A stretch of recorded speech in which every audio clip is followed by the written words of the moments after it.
I present 12 rules of becoming the best version of yourself. So here are a few of my favorites from my list. There's only one you, okay? Because there's no one like you. I'm talking about the core of you, who you are inside, your values, your beliefs, your flaws. And once you understand who really that person is, you would have taken the first step in finding your unique self. And that is the best version of you. Most often we don't allow ourselves the ability to dream beyond our imagination. We don't allow ourselves to think about the future because we are afraid of change. We are afraid to move away from what is familiar. Either that or sometimes, we are too rigid to let our dreams evolve. Loosen up. Shake it off a little bit. Change is the only constant thing in life, and you are never too old or never too experienced to learn something new. Believe that you have everything already as your Brahmastra in your will to be able to be and achieve your dreams. Be fearless. I know I wanted to become an aeronautical engineer. What am I today? I'm an actor, I'm a singer, I'm an author, I'm a producer, I'm an artist. How did I go from becoming an engineer to all of these things? I made choices. The choices that I wanted for myself. So that is my rule number 2. Let your dreams fly. Give them wings. Be who you want to be just by being fearless. Now, opportunities. That's another important part of being fearless. They're a very funny thing, these opportunities. They don't come very often. They come far and few in between. But when they do we recognize them? Our job is to recognize them and make the most of them. I look back on all the things that I've done and I marvel at the opportunities that came my way. Miss India, Miss World, when I was in Bareilly in army school, my first film offer, my first music single, the first film I actually produced. There was never a plan, ever.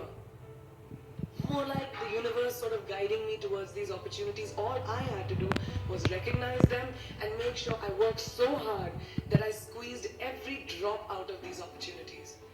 This, ladies and gentlemen, is called drive. It's called ambition. So no matter where you are in life, rule number 3 is you have never arrived enough to explore new opportunities. And there's nothing wrong with being ambitious. Ladies, listen to me.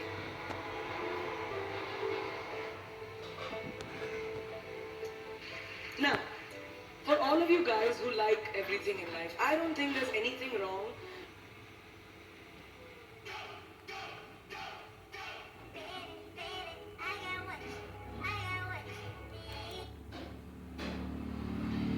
with wanting to have the whole cake and eat it too. Nothing wrong. I want everything. मुझे सब कुछ चाहिए.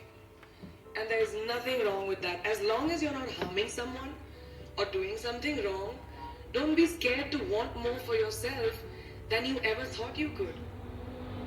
I want to dream of everything and I'll have everything. So rule number 4, be greedy. Be greedy for your ambitions. Be hungry for it. Don't live on someone else's benchmarks. Who can tell you who you should be? Don't let anyone or any situation dictate to you who you are and who you can be. I know it's very much easier said than done. I know that because I've done it. But fight for your dreams. Because no one else is going to fight for your dreams except you. I've turned down so many roles, opportunities because they did not fit into what I thought at that time was the right thing for me. So today my path is just my own. It belongs to no one. My failures, my successes, all of it, mine. My journey, all of it is mine. So rule number 5, do not compromise. Do not settle on your dreams.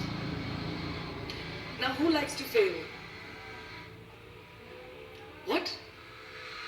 What? If you like to fail, then I'm not talking to you guys then. I'm talking to those guys who hate to fail.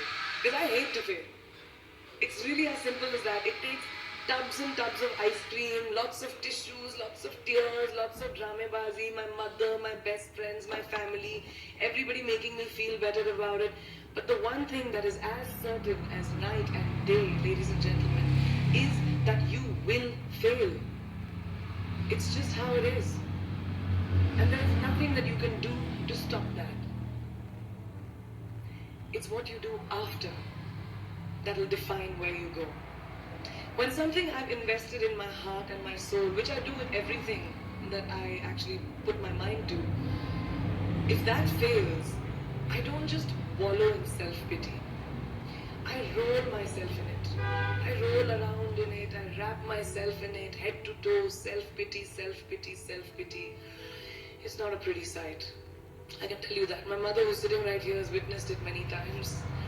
But then, I get up, cry a little, dust myself off, and dive straight back into life, because the only way to push failure aside is to move ahead. Not ignore it, analyze it, and learn from it. Always remember, you will never truly enjoy success until you have tasted failure. And trust me when I tell you, it tastes like shit. I just finished a keynote and I was rushing back in my car and it was raining out there. And I just realized how much I love my life. And then I was struck by this idea that youth really does. So rule number 6, fail, fail, fail again, and then rise like a phoenix. Now what is life without a little bit of a risk, right? No, I'm not an adrenaline junkie. I'm not telling you to go off roller coasters or anything. I've always believed that you have to take risks, calculated, educated risks, to evolve. Because if you've not truly explored the full extent of your possibilities, you'll always remain stagnant. People have written me off several times in my career. Sometimes they didn't agree with my choices. When I played a negative character in my film Aitraz, very early in my career, I was told I'll be a vamp and no one will cast me as a heroine. When I took on a female-centric film called Fashion, again very early on in my career, I was told that was not norm. When I signed a US TV show at the height of my film career in India, each time the risks were huge. The stakes were high and the repercussions could have been, to say not the least, career ending. Thank God they weren't, and I'm still standing in front of you.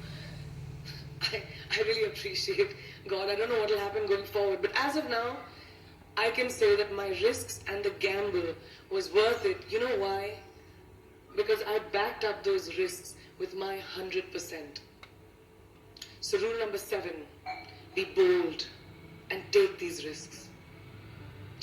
Now, friends, family, the people you work with, the people around us are our greatest influencers in your journey to success. So you have to choose very wisely. Rule number 8, surround yourself with the right people who do not stab you in the back. Now, who's into social media? Who's on social media? Raise your hands. Yeah, we like it. I like it. We can raise our hands. Alright, it's almost everyone. Now keep your hands raised if you've ever been upset by like a bad comment that you may have read on a photograph or like on Facebook or when you've posted something. And sometimes, it's like, why do people have to be mean? Yeah, so there's a lot of you, right? Guys, please let me just tell you this. No matter what you do, someone will always be unhappy. Always.